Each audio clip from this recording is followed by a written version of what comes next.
Yun, medyo hindi pa masyadong hinog itong mga panggagalingan ng ating free seeds ng ating Carolina Reaper Yellow. And so mamimigay din tayo ng pods, pero naka-reserve na yung iba, kaya ngayon ang available na lang ay seeds. Yun, ang ganda ng color transition.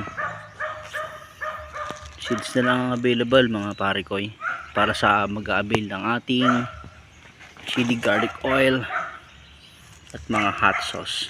Yan, nasa color transition pa rin sila. Oh, yan.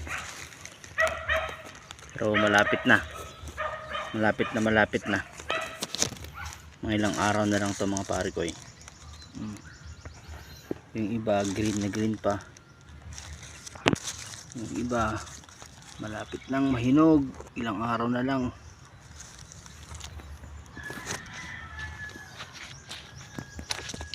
Yun.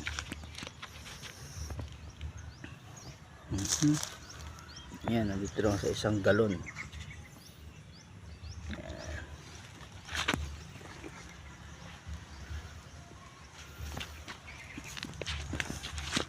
Ito mga baka bukas or isang araw pwede na to.